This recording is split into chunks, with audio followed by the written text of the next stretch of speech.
You know, whenever I'm lucky enough to get a new camera, one of the very first things I love to do out of the box is start customizing it, setting what the buttons do and how the menu's laid out. And there are so many things that we can control now with these cameras, but there's one thing in particular that I do. It's the first thing I do on my camera when I take it out of the box, and that is set back button focusing. And in this video, I'm going to show you not only why you might want to consider doing it, but also how to set it up.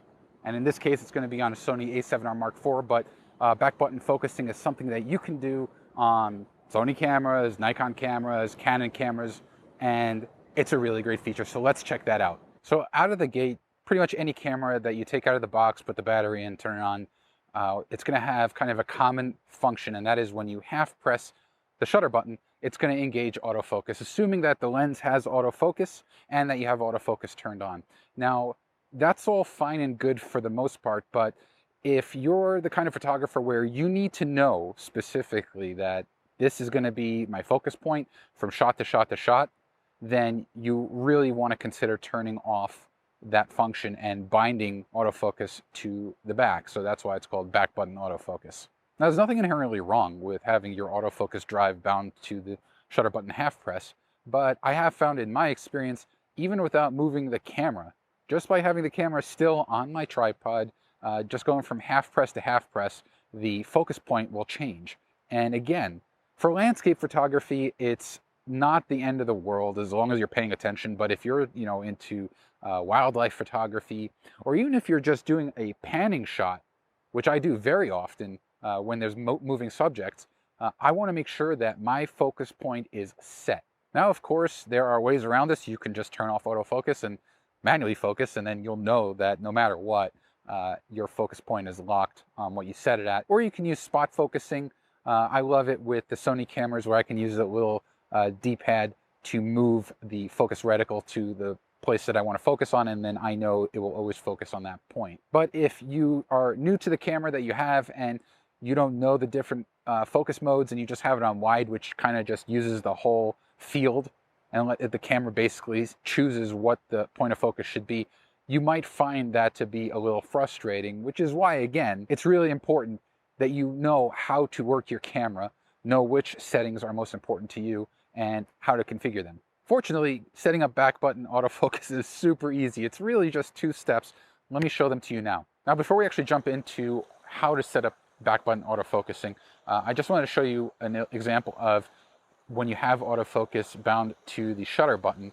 Let's say you want to really control your point of focus. Well, in between half presses, let's press once, twice, 3 times. There's a different one.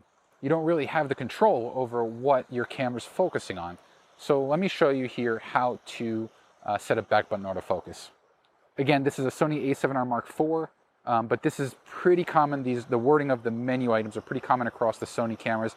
And then you'll want to make sure if you're a Canon or a Nikon shooter or a Fujifilm shooter to figure out what that kind of nomenclature is, but pretty sure just about every camera can support back button autofocusing. All right, let's start by pressing the menu button, and then you'll want to be on this first tab, and we're going to go to the right to page 6. Then we're going to go to the bottom menu item called AF with shutter, and we're going to turn that off. Now what that does is it disables the autofocus. It will no longer actuate when you half press the shutter button. But there's one other thing that you want to do, which is actually tell which custom button you want to use on the back to control autofocus. On the a7R Mark IV, there's a handy button called AF on, and so what I'm going to do is go over to the second tab.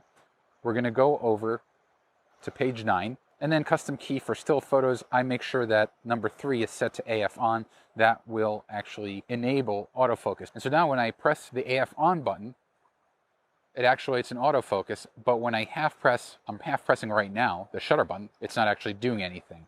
And so I can move the camera around, recompose, and not have to worry that when I press the shutter button, it's going to try to re-engage the autofocus and get a different point of focus by accident. Now, you can also go ahead and change your focus area, so you can set it to a flexible spot, for example, and then I have the little joystick on the back of my camera configured to move this reticle around. But the nice thing is that even when I half press the shutter button, it doesn't engage autofocus. I still have to press the AF on button to engage autofocus. And so I can control specifically, if I want to move my focus point around, I can control that really easily. And that's really nice for focus stacking, which I'm actually going to cover in another video.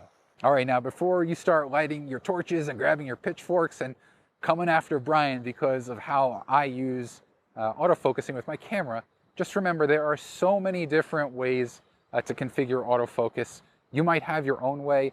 As a landscape photographer, for me, back button autofocusing makes sense because I usually have one focal point for my composition, unless I'm using focus stacking like I mentioned, in which case I'll just move my focal point. But I know that once I have that set, no matter how many times I press the shutter button, it won't change. And that's really important, which is why it's pretty much the very first thing that I do, that I set on my camera whenever I take it out of the box. If you've got your own kind of must-have things that you do to your camera as soon as you take it out of the box, let us know. Leave it in the comments. And it doesn't just have to be if you're a Sony shooter.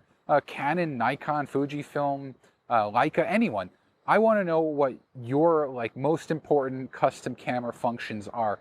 And remember, as manufacturers release new cameras, usually that comes with a lot more robust features.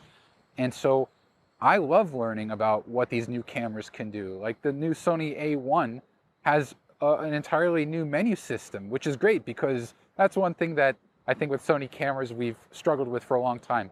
So it's great to see iteration and improvement, and I want to know what your thoughts are on that. But we're not done with our video watching journey. If you want to see a video of how I configure a slightly older version of the Sony a7R, check this video right here. And then I have another one of how I configure the Sony RX100 Mark V. That's right over here. Thanks a lot, everyone. I'll see you on the next video.